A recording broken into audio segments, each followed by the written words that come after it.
Morning. Hi. First, thanks for sharing your story. It was really beautiful. Thank you. Thank you. I was curious, when you were at the City Pages and you did that first story with that got the nail polish comment, what was the reaction from what was the reaction from City Pages, and what did you think the reaction was going to be? That could be a whole other talk about how I was treated at City Pages.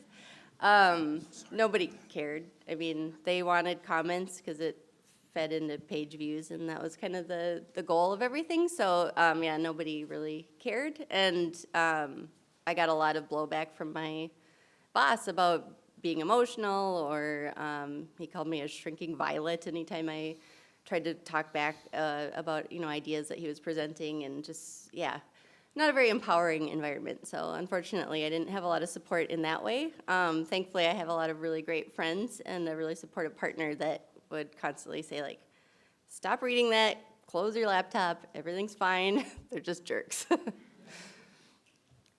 Similarly, when you started writing for NPR and talking about your personal self, did you speak with them first and discuss this with them before you did that? I did, yeah. So NPR is like the exact opposite of City Pages. For example, if you go out for a happy hour at City Pages, all the drinks would be covered, but if you wanted mozzarella sticks, that's your problem. And at NPR, everything else is covered, but if you want a beer, you have to do it very carefully and cover it yourself. No, they've been so amazing and supportive. And I've had a lot of talks with my supervisor in the digital side of the Current about this, and there were times where I felt like it was too much, where I was putting myself out there so much that I was feeling really vulnerable and kind of distracted from keeping up with the day-to-day work, and then we would take a little break, and then we would try something else, and they've just been amazing. And especially when I wanted to launch the podcast, The OK Show, which was all about mental health and music, and I wanted to have these like hour-and-a-half long conversations with musicians about their lives. That's not something that is very easy to present online, where everything is very bite-sized, and they told me to go for it. So I really owe a lot to their support. Yeah, hey, you obviously had a ton of experience as a writer before you started at the Current, but what was the transition like to going from writing to talking about your music and then being on air? Yeah, when I first went on air, I listened back recently to a couple of those early recordings, and I sound like I'm just apologizing for being alive. They'd be like, all right, Andrea Swensson's here to tell us about local music, and I'm like, hi. Don't have to listen, you probably have other stuff to do, it's fine. No, I had a huge process, learning curve, and very personal growth that needed to happen to get comfortable on air, and I was really thankful to have the support of my colleague David Campbell, who hosted the local show before me. And he and I would talk about, if anyone knows Campbell, it's not uncommon for a conversation that starts about, a spreadsheet to end up talking about your feelings. And we would have just really long talks in the studio about confidence and my voice. And I've always hated my voice. I think I just eternally sound like I'm 12 years old. And if I try to project, it just gets higher. But he helped me to see that it's unique and that I shouldn't be ashamed of it, and he really pulled that out of me. So by the time the position opened for the local show, I felt really confident to step into that role. So I'm just really happy about that. But on another level, it's really different to do an interview with somebody at a bar for 2 hours and then try to interview that same person in a studio in 5 minutes.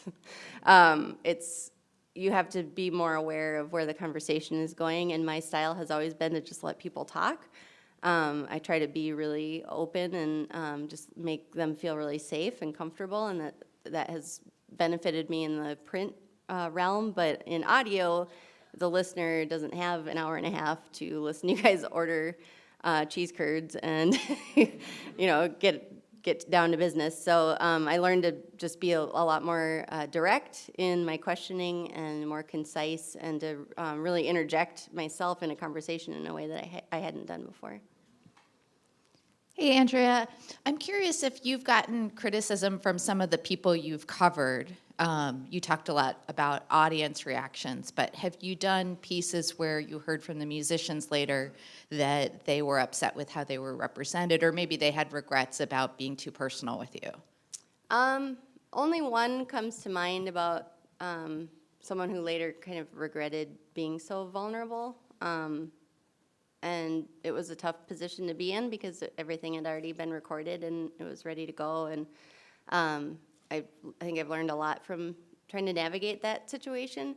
The biggest, I guess, compliment I think I've ever received from a musician was Chris Koza. I reviewed a show that he did at the Fitzgerald when he was putting out an album. And I said I was disappointed because the previous show he had done was so powerful and I felt like something was lacking. And he wrote me this amazing email saying how angry he was at me, but that it was kind of like it was like being told by a parent that they'd been disappointed. You know, he really took my feedback seriously and said that he was going to integrate my response into his future shows, and that was so powerful and so big of him to do. And I've had that experience more than once now where people thankfully respect what I have to say enough to take it seriously.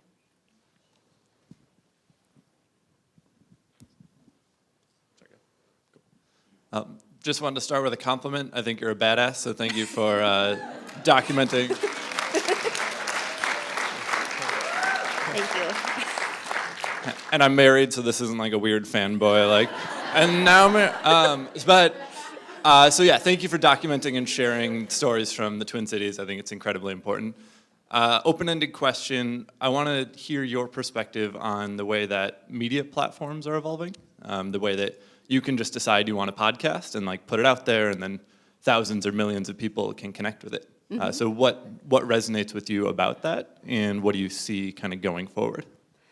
Yeah, I have been through a lot of changes over the last 15 years, writing in print and digital, and now moving into audio and trying to integrate all of these different kinds of storytelling. And I do think that the biggest challenge I've seen is that I feel like big companies see a trend and chase after it and say, like, that's what we're going to do now. Screw all this other stuff we've been doing for however many years. And at the heart of all of those different formats is just a really good story. And I have just really put that at the top of my list of priorities when I'm doing work. I don't care if it's a blog post or a tweet or a Snapchat or an Instagram live video or a book. It needs to be compelling, it needs to be true, and it needs to have some component of it that people can relate to. And I think if people just keep centering that in the middle of their work, that we can move into any medium and it's going to be fine. But there is a lot of fear and a lot of panic, and for very good reason, because it's all tied to revenue and projections and things that I thankfully don't get paid to think about. And I've just really tried to accentuate that we need to focus on the actual content that we're creating and make it real.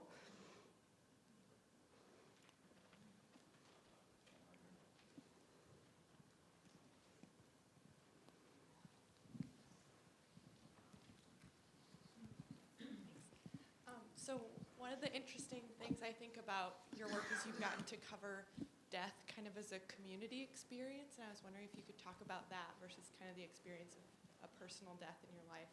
Yeah. Like these musicians die and touch so many people at once. Yeah, I think Prince was a big turning point again for me. You know, I was grieving, but then I realized everybody was grieving. I had this really intense day where I was out at Paisley Park and did like 8 million interviews with people around the world that were trying to figure out what was going on in Chanhassen. And I was feeling really just alone and distraught, and then to go down to First Avenue that night and see all of those people, and to literally like squish my way into the crowd and be held up by, like literally physically held up by other people who are going through exactly what I was going through, was one of the most powerful like loss experiences I've ever had, and it really made me want to commit further to not just telling the story of Prince died and here's what it means and here's what he did for music and here's kind of the biographical details you need to know, but what does this mean for Minneapolis and Minnesota and the world? And there's landmarks around the globe that are lit up purple, and we didn't realize that everyone loved him as much as we did. And it was really profound. So I spent months basically writing my way through the grief and being very open about my own experiences with the knowledge that people could relate to it. And it's become a really just profound new level of my work that I go out in public and people come up to me and start crying and we just hug and we just talk about how much we love Prince. And it's really beautiful.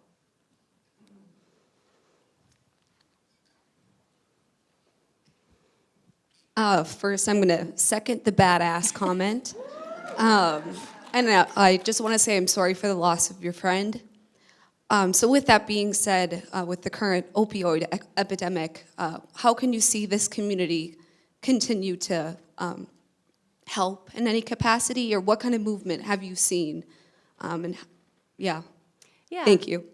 I guess I approach it more from a mental health and stigma standpoint, especially when you think about someone like Prince. Like, the problem wasn't the opioids, the problem was he was in a lot of pain and he was afraid to tell anybody. And there's a lot built into that. There's a lot of layers there about what we allow pop stars to express to us, what we allow black men to express to us. I think that from my perspective, the work that I feel like I can contribute to and that a lot of musicians can contribute to is just being more open about all the experiences that they have off stage. I mean, I just talked to Sheila E. a few weeks ago, and she said that she performs so hard that she's literally in like a constant state of debilitating pain, but she still puts her high heels on and she still absolutely destroys the stages. And I just feel like it doesn't need to be a secret. And I think something needs to shift there where people feel like they can share their experiences with us and take away some of that stigma. So you've talked a lot about bringing a vulnerable self into your work. And I think especially in the last year, it seemed like, as you're saying, like all of these people that you wrote about passing, how do you manage dealing with your own personal grief in public and the kind of constant emotional labor of putting that out there, especially when it seems like there's a lot of legends and idols sort of passing, and it's kind of the job of the journalist to help us all grieve or process. That's something I've talked to Mary Lucia about a lot. She and I are the kind of resident grief counselors at the Current. And it is tough. And I think for me, I've had to just set some boundaries where if I'm going to do something like that, like if I'm going to go on air and talk for an hour about how amazing Grant Hart was, the day I found out that he died, I'm taking the next 3 days off, and I need some time to be by myself. There's been a lot of instances where I don't actually start grieving until all of my work is finished because I'm just focused on the task at hand. So I think it's really important to give yourself that space. But also something that helped when Grant died is we brought my new puppy into the office. And I try to help my coworkers when we're all dealing with something that's really intense. I have a very, I guess you could say, sunny disposition, and despite all of the dark, brooding thoughts waiting underneath. But I try to infuse some of that positive energy into my workplace and into these situations that are sometimes very grave. Okay. Round of applause.